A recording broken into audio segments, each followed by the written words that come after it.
जानेंगे ब्राइडकॉम company share को लेकर काफी बड़ा फ्रॉड किया है। हम जानेंगे हमारे बाजार के एक्सपर्ट से। डिजिटल एडवर्टाइजिंग सेक्टर की कंपनी ब्राइडकॉम ग्रुप पर सेबी ने बड़ा एक्शन लिया है। सेबी ने ब्राइडकॉम ग्रुप में गड़बड़ी पकड़ने के बाद कड़ा आदेश जारी किया है। सेबी के बोर्ड मेंबर अश्विनी भाटिया ने यह अंतरिम आदेश जारी किया है। कंपनी को 7 दिन के भीतर सही शेयर होल्डिंग को पब्लिक करने का आदेश दिया है। हम आपको बता दें कि ब्राइडकॉम ग्रुप वो कंपनी है जिसमें गड़बड़ियों के बारे में समय समय पर आगाह करता आया है। कंपनी के बोनस शेयरों में गड़बड़ी तो हमने पूरी मुहिम चलाई थी। इस खबर पर विस्तार से जानते हैं, हमारे साथ जुड़ रहे हैं हमारे संवाददाता ब्रजेश कुमार, उनसे बात करते हैं। ब्रजेश जी, मुख्य तौर पर सेबी को क्या गड़बड़ियां मिली हैं इस कंपनी? सेबी के whole time member Ashwini Bhatia ने ये आदेश पारित किया है ब्राइडकॉम ग्रुप के खिलाफ, और उसमें आरोपों की बड़ी लंबी चौड़ी और गंभीर किस्म की जो है वो लिस्ट है। सबसे बड़ी बात ये, सबसे बड़ा आरोप जो है कंपनी के ऊपर ये आरोप लगाया गया है कि कंपनी ने खातों में गड़बड़ी की है और खर्चों को जो है वो कम दिखाया और मुनाफा ज्यादा दिखाया, जबकि खर्च ज्यादा हो रहे थे और मुनाफा कम हो रहा था। और ये सेबी ने पाया कि 1280 करोड़ रुपए का जो इम्पेयरमेंट लॉस है उसको कंपनी ने छुपाया, उसमें गड़बड़ी की।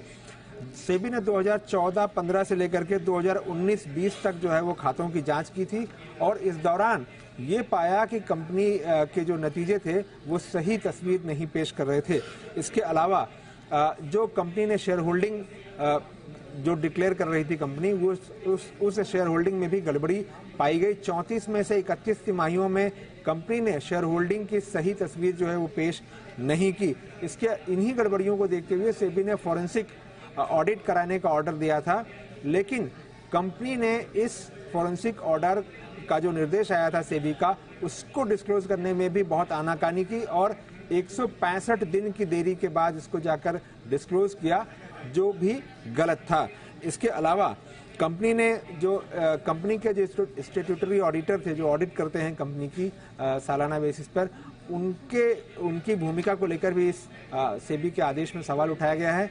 ये कहा गया कि जब इतनी सारी गड़बड़ियां दिख रही थी तो उन्होंने अपना जो ऑब्जर्वेशन लिखा या अपनी जो टिप्पणी लिखी उसमें इस बात का जिक्र क्यों नहीं किया। साथ ही जो स्टैट्यूटरी ऑडिटर है उसकी नियुक्ति के तरीके पर भी सवाल उठाए गए। एक तरह से कहें तो तिकड़म बिड़ाकर उन्हीं ऑडिटर्स की नियुक्ति दोबारा की गई।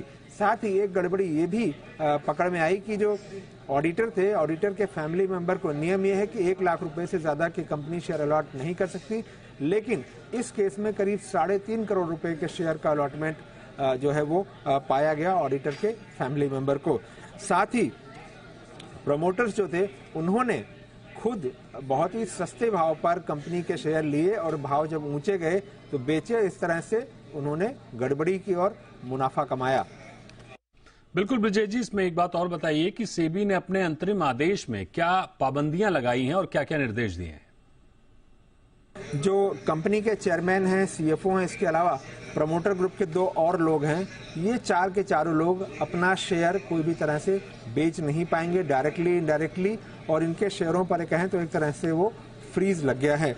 साथ ही यह आदेश दिया गया है कि 2014-15 से लेकर के 2021-22 तक कंपनी के खातों को नए सिरे से बनाना पड़ेगा, ताकि निवेशकों के पास जो है वो कंपनी की जो वित्तीय स्थिति है उसकी सही तस्वीर पहुंच सके।